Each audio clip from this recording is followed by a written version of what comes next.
வணக்கம். இன்றைக்கி வீடியோவில் நூடுல்ஸையே சாப்பிட்ற குழந்தைங்களுக்கு எப்படி ஹெல்த்தியான முறையில் செஞ்சு கொடுக்கலான்னு தான் பார்க்க போகிறோம்.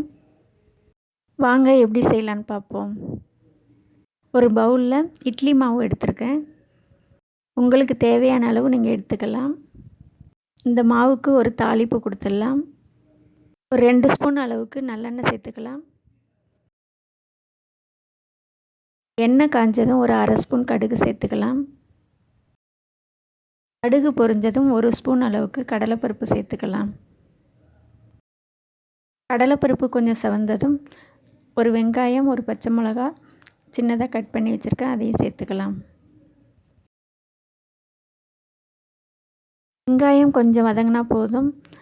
ஒரு பாதி தக்காளி கட் பண்ணி வச்சுருக்கேன், அதையும் சேர்த்துக்கலாம்.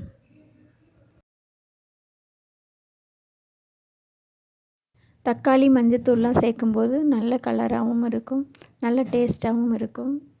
அரை ஸ்பூன் மஞ்சத்தூள் சேர்த்து நல்லா கிண்டி விடலாம். இப்போது நல்லா சாஃப்டாக வதங்கிடுச்சு. இட்லி மாவில் சேர்த்துக்கலாம்.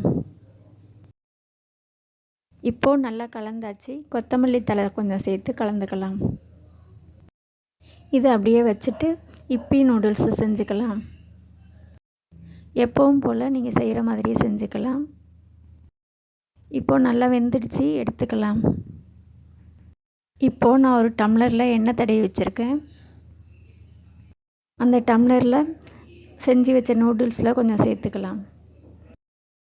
இப்போது தாளித்து வச்ச இட்லி மாவில் 2 கரண்டி சேர்த்துக்கலாம். இப்போது நூடுல்ஸில் கொஞ்சம் சேர்த்து அதுக்கு மேலே இட்லி மாவு சேர்த்துக்கலாம். இதே போல் மாறி மாறி இந்த டம்ளர் நிரம்புற வரைக்கும் சேர்த்துக்கலாம். இதே மாதிரி நான் எல்லா டம்ளர்லையும் எடுத்துட்டேன். இப்போது ஒரு இட்லி பானையில் தண்ணி வச்சு கொதிக்க வச்சுருக்கேன். இப்போது இட்லி தட்டில் அந்த டம்ளரையெல்லாம் எடுத்து வச்சு ஒரு மூடி போட்டு மூடி வச்சிடலாம். தண்ணி கொதித்ததும் அடுப்பை மீடியமாக வச்சுக்கலாம். இப்போது வெந்துடுச்சான்னு பார்க்கலாம். இட்லி மாதிரி தான் வேகும், ஆனால் டம்ளரில் வைக்கிறதுனால ஒரு 5 நிமிஷம் கூடுதலாக டைம் எடுக்கும். இப்போது நல்லா வெந்துடுச்சு, கத்தியில் ஒட்டலை, எடுத்துக்கலாம். அப்படியே கொஞ்சம் நேரம் ஆற விட்டுடலாம். தண்ணிக்குள்ளே அந்த டம்ளரை வச்சா சீக்கிரம் ஆறிடும், எடுத்துக்கலாம். இப்போது கத்தியால் சுற்றிலும் எடுத்து விட்டு எடுத்துக்கலாம். டம்ளரில் எண்ணெய் தடவி இருக்கிறதுனால ரொம்பவே ஈஸியாக வந்துடும். இதே மாதிரி எல்லா டம்ளரையும் எடுத்துடலாம். ரொம்பவே சாஃப்டாக வந்திருக்கு, பார்க்கவும் அழகாக இருக்குது. இந்த மாதிரி பார்க்க அழகாக செஞ்சு கொடுத்தாலே குழந்தைங்க சாப்பிட்ருவாங்க. நூடுல்ஸையே சாப்பிட்ற குழந்தைங்களுக்கு இந்த மாதிரி ஹெல்த்தியாக செஞ்சு கொடுக்கலாம். ரொம்பவே சூப்பராக சாஃப்டாக நூடுல்ஸ் இட்லி ரெடி ஆயிடுச்சு.